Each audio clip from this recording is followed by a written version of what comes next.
ನಮಸ್ಕಾರ ವೀಕ್ಷಕರೇ. ಬಿಡದಿ ಉಪನಗರ ಯೋಜನೆಯನ್ನು ಡಿ ಕುಮಾರಸ್ವಾಮಿ ಅವರು ರೂಪಿಸಿದ್ದಾರೆಂದು ಅದನ್ನು ತಾವು ಅನುಷ್ಠಾನಗೊಳಿಸುತ್ತಿರುವುದಾಗಿಯೂ ಮುಖ್ಯಮಂತ್ರಿ ಕೆ ಶಿವಕುಮಾರ್ ಅವರು ಪದೇ ಪದೇ ಹೇಳುತ್ತಿರುತ್ತಾರೆ. ಹಾಗಾದರೆ ಕೆಯವರು ಕುಮಾರಸ್ವಾಮಿಯವರ ಹಿಂಬಾಲಕರೇ? ಅವರು ಹೇಳಿದ್ದನ್ನೆಲ್ಲ ಮಾಡುತ್ತೇನೆ ಎನ್ನುವುದಾದರೆ ಈಗ ಕುಮಾರಸ್ವಾಮಿಯವರು ಉಪನಗರ ಯೋಜನೆ ಬೇಡ ಎಂದು ಹೇಳುತ್ತಿದ್ದಾರೆ.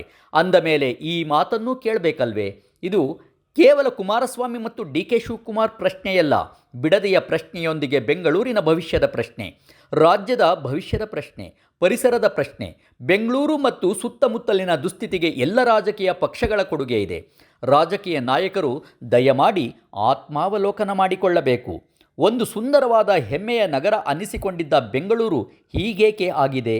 ಆ ಇಕ್ಕಟ್ಟು, ಆ ಟ್ರಾಫಿಕ್, ಆ ಗಟಾರ, ಆ ಕಸ, ವಾಯುಮಾಲಿನ್ಯ, ಜಲಮಾಲಿನ್ಯ, ಬೆಂಗಳೂರಿಗರ ಕೊಳಚೆಯನ್ನೆಲ್ಲ ಸುತ್ತಮುತ್ತಲ ಹಳ್ಳಿಗಳ ಜನರು ಅನುಭವಿಸಬೇಕಾಗಿದೆ. ಈಗ ಚರ್ಚೆಯ ಕೇಂದ್ರವಾಗಿರುವ ಭೈರಮಂಗಲವನ್ನೇ ತೆಗೆದುಕೊಳ್ಳಿ.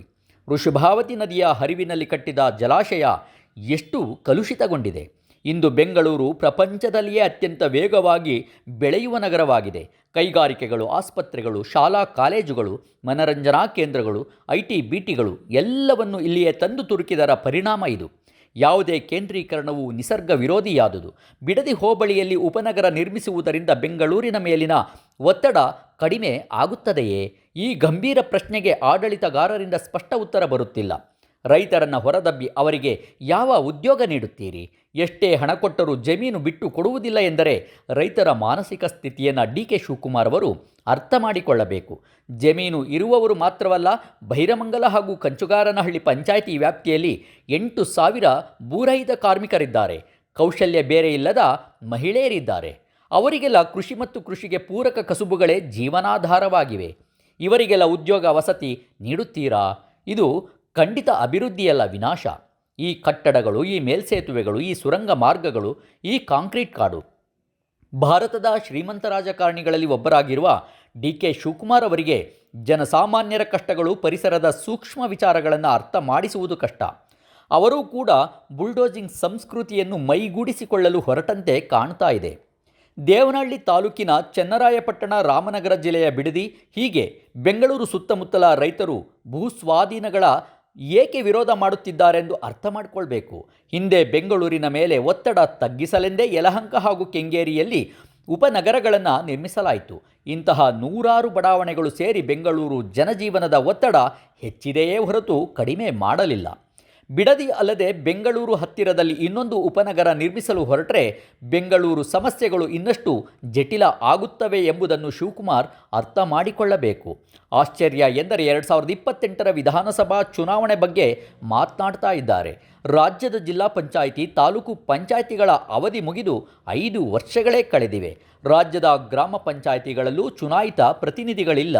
ಜನರ ಹತ್ತಿರದ ಈ ಸಂಸ್ಥೆಗಳಿಗೆ ಚುನಾವಣೆ ನಡೆಸುವ ಮಾತನಾಡ್ತಾ ಇಲ್ಲ ಎಂದರೆ ಇವರಿಗೆ ಜನರಿಗೆ ಅಧಿಕಾರ ನೀಡುವ ಆಲೋಚನೆ ಖಂಡಿತ ಇದ್ದಂತಿಲ್ಲ.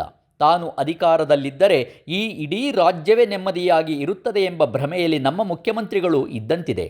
ರಾಜ್ಯದ ಜನರ ಬಗ್ಗೆ ನಿಜವಾದ ಕಾಳಜಿ ಇದ್ದರೆ ಶಿವಕುಮಾರ್ ಅವರು ಬೆಂಗಳೂರು ನಗರವೊಂದರ ಚಿಂತೆ ಮಾಡುವುದನ್ನು ಬಿಟ್ಟು ಎಲ್ಲ ಸ್ಥಳೀಯ ಸಂಸ್ಥೆಗಳಿಗೆ ಮೊದಲು ಚುನಾವಣೆ ನಡೆಸಬೇಕು. ಒಂದು ಉಪನಗರವನ್ನು ನಿರ್ಮಿಸುವುದು ದೊಡ್ಡ ಸಾಧನೆಯೇನೂ ಅಲ್ಲ. ಗುತ್ತಿಗೆದಾರರು ಸೇರಿ ಇದನ್ನು ಮಾಡಬಲ್ಲರು. ಕಲುಷಿತಗೊಂಡಿರುವ ರಾಜ್ಯದ ಎಲ್ಲ ನದಿಗಳು ಹಾಗೂ ಜಲಮೂಲಗಳನ್ನು ಸ್ವಚ್ಛಗೊಳಿಸುವುದು ದೊಡ್ಡ ಸಾಧನೆ. ಬರಡಾಗುತ್ತಿರುವ ಮಣ್ಣಿನ ಫಲವತ್ತತೆಯನ್ನು ಹೆಚ್ಚಿಸುವುದು ದೊಡ್ಡ ಸಾಧನೆ. ರಾಜ್ಯದ ಅರಣ್ಯ ಪ್ರದೇಶವನ್ನು ವಿಸ್ತರಿಸುವುದು ದೊಡ್ಡ ಸಾಧನೆ. ಭ್ರಷ್ಟಗೊಂಡಿರುವ ಸರ್ಕಾರಿ ವ್ಯವಸ್ಥೆಯನ್ನು ಸುಧಾರಿಸುವುದು ಕೂಡ ಒಂದು ದೊಡ್ಡ ಸಾಧನೆ. ಬಿಡದಿಯ ವಿಚಾರದಲ್ಲಿ ಡಿ ಕುಮಾರಸ್ವಾಮಿ ಅವರೊಂದಿಗೆ ಮಾತ್ರ ಮಾತನಾಡುವುದನ್ನು ಯಾರೂ ಒಪ್ಪುವುದಿಲ್ಲ. ಬಿಡದಿ ಟೌನ್ಶಿಪ್ ವಿರುದ್ಧ ಹೋರಾಟವನ್ನು ಸ್ಥಳೀಯ ಜನರು 1 ವರ್ಷಕ್ಕಿಂತ ಹೆಚ್ಚು ಕಾಲದಿಂದ ನಡೆಸುತ್ತಾ ಬಂದಿದ್ದಾರೆ. ರಾಜ್ಯದ ಅನೇಕ ರೈತ ಸಂಘಟನೆಗಳು, ಕಾರ್ಮಿಕ ಸಂಘಟನೆಗಳು ಹಾಗೂ ದಲಿತ ಸಂಘಟನೆಗಳು ಈ ಹೋರಾಟವನ್ನು ಬೆಂಬಲಿಸುತ್ತಾ ಬಂದಿವೆ.